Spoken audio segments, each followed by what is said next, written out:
Here's my audience today. To call yourself a true San Diegan, you have to ride the Mission Beach roller coaster at Belmont Park. The sad truth is, in less than 30 years, Mission Beach could be flooded by the Pacific Ocean. More efforts need to be taken to reduce carbon emissions and halt climate change. The severity of this issue must be recognized.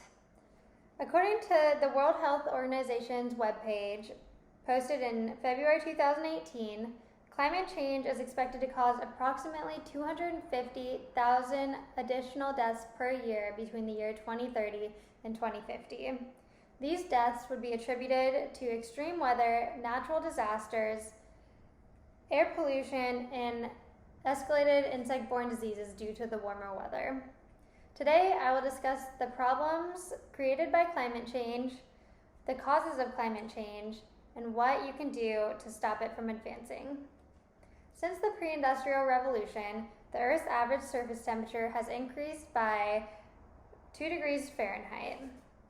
Although that may not seem like a significant number, it has significant effects.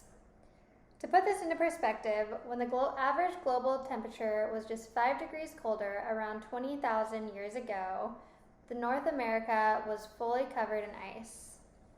Due to these temperature changes, ice sheets are melting in the Arctic Sea, coral reefs are bleaching and becoming lifeless, and extreme weather events are happening globally. Some of these weather events include longer wildfire seasons, natural disasters, more frequent droughts, and increased intense rainfall. Alejandro Barrenda, an author for National Geographic, published an article in August 2020 that stated, since 1979, the Arctic Sea has declined by an average of 27,000 square miles per year. That is an area the size of North Dakota.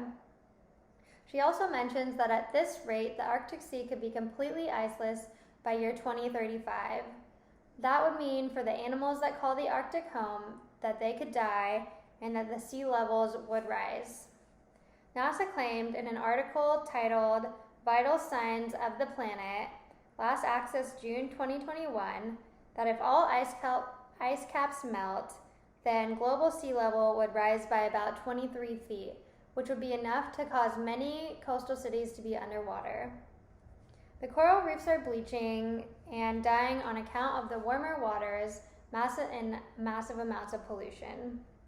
These reefs are home to many species and serve as a primary food source for countless sea creatures. Without coral reefs, we would see an extinction of many types of fish, and the coastal cities that depend on fishing would experience famine. In the article, Unprecedented 3 Years of Global Coral Bleaching, published in August 2018 by the National Oceanic and Atmospheric Association, stated from 2014 to 2017, coral reefs globally endured their third and most catastrophic bleaching, which affected over 70% of the Earth's coral. Now that you know some of the effects of climate change, I will inform you on what is causing these temperature changes. Climate change has been occurring since the 19th century, which marked the Industrial Revolution. While many factors contribute to it, the number one cause is the burning of fossil fuels by humans worldwide. The temperature rise is directly attributed to the increased production of greenhouse gases. In the Environmental Protection Agency's words from their webpage, Climate Change Basic Facts, last updated January 2017, greenhouse gases act like a blanket around the Earth, trapping energy in the atmosphere and causing it to warm. The main 5 greenhouse gases are water vapor, carbon dioxide, nitrous oxide, methane, and fluorinated gases. Carbon dioxide accounts for 80% of all of these gases. Another noteworthy statistic from NASA's article, Vital Signs of the Planet, is that scientists found that industrial activities that our modern civilization depends upon has raised atmospheric carbon dioxide levels from 280 parts per million to 414 parts per million over the last 150 years. Now that you know about greenhouse gas emissions and the risks that they pose, I will now touch on what you can do to reduce your carbon footprint.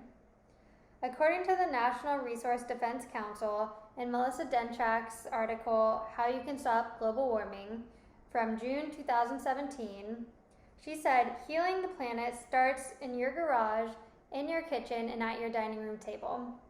Essentially, there are numerous ways that you can reduce your carbon footprint.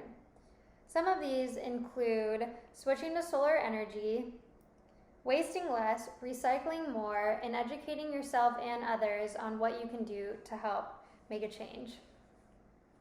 The Environmental Protection Agency, on their website titled Climate Change Research, updated June 2021, stated that greenhouse gas emissions from transportation account for 29% of total U.S. gas emissions, making it the largest contributor. Some ways that you can help reduce the transportation emissions would be to opt for public transportation when available or to drive an electric vehicle. In conclusion, it is essential that we start reducing our carbon emissions today to plan for a better tomorrow.